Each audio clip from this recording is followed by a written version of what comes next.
Well, we're really just here today to show support for the local LGBTQ community.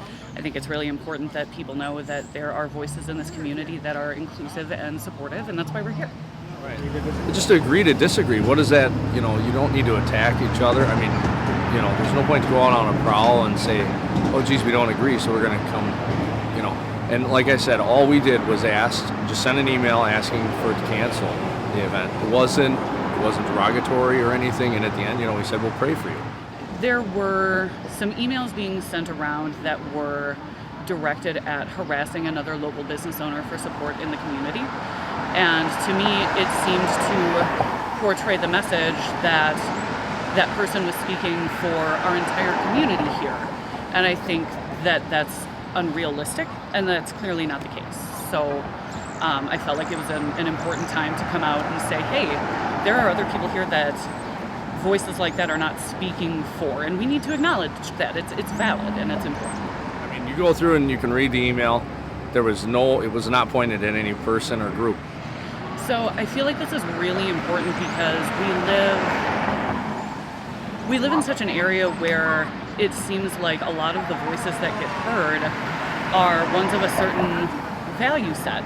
And I think it's important for people to understand that there are more voices in the community and more voices at the table than just those that are the loudest. And if that means that we need to start being loud, then here we are. That's what we're going to do. I mean, you can have a conversation and then, just sit there and you can have a discussion and then just say, yeah, we're not going to agree, so we'll agree to disagree. And and sometimes that's probably all you can have. But I think at the end of the day also, we probably have more in common than we do as differences. It is an important conversation to be able to have with people and try to bring some understanding to the table.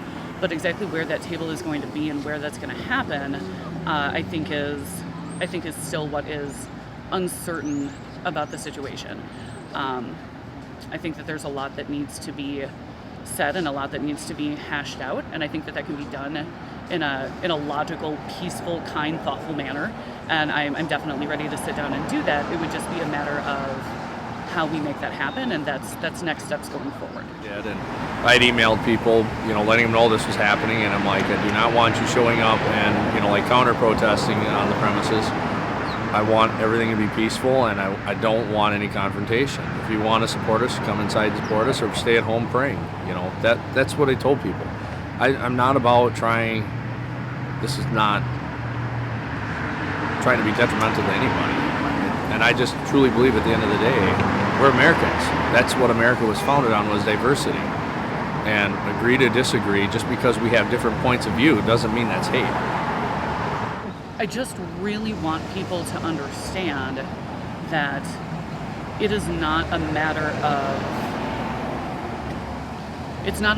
of what you believe for yourself personally. We're all allowed to have our own personal sets of beliefs, and that's what makes this a beautiful and wonderful place to be.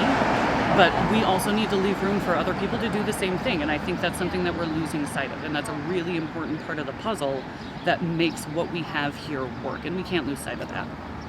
And we've had drag performers here for brunch at a business across the street, and very peaceful, entertaining, and drag is really a form of art. If you've ever been to a drag show, they're not harming anybody. As a business person here for 15 years, I've been supporting the community, and I'm a gay man who's married to a man. And we've been accepted. This community is so accepting and so loving. To have one person come and try to divide our community over the past 2 weeks has been disheartening to me. So I feel it's important, as a gay male who has survived so much in my life, in the 62 years I've been on this planet, to give a voice to love and hate. Because love can bring us together. Hate can pull us apart. We can overcome a lot, and as Americans, it's so important for us to come together with love. So I just want to tell all of you, I love you today, and I'm going to love you tomorrow, so you're covered then, because love is bipartisan, and it can bring us together. What do you think some in the religious community use this issue with their followers? Well, I think the Old Testament gives them a voice. And the Old Testament was written, 3,000 years ago or more.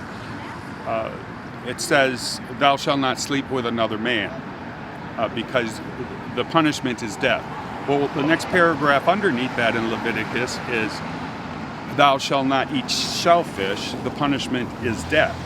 So if you take the Bible by its word, today's standards, it doesn't make any sense. I mean, for these Christian fundamentalists to lash out at people who are an asset to our society, gay people, LGBT people, some of the most beautiful people I've ever met, trans people, are just incredible human beings. And for them to lash out at somebody who only wants to live a life like everybody else and have the same rights, to try to take that away from people, in my book, is evil, but I can overcome it with the love that I have for my fellow human beings.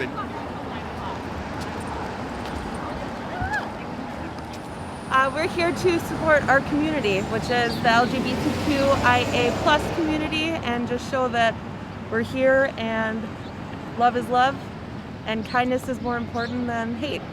It's important to me because we actually just got married 2 months ago, and it's setting an example for kids like my niece and nephew that love is love, and this is okay. This is just how people live. It's not wrong to love the same sex. It's not wrong to be transgender.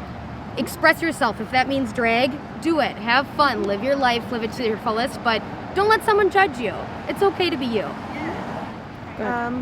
I think the biggest thing is being open to having that conversation. I think a lot of people in the LGBTQIA+ community are open to having it because we want to be loved and accepted just like everyone else does. And I think that people who are very closed off to having that conversation, or who want to aggressively put something away or down that maybe they don't agree with, or they just are a little nervous about, or it's not familiar.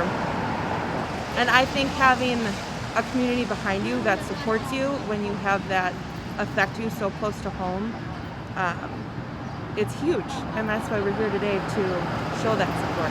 Because when you have someone who doesn't love and accept you for who you are, it's terrible. It's an awful feeling. My parents weren't at our wedding because they're very religious and they don't agree with us being married. So for us, it is a very big, close to home thing. I've seen my wife go through it.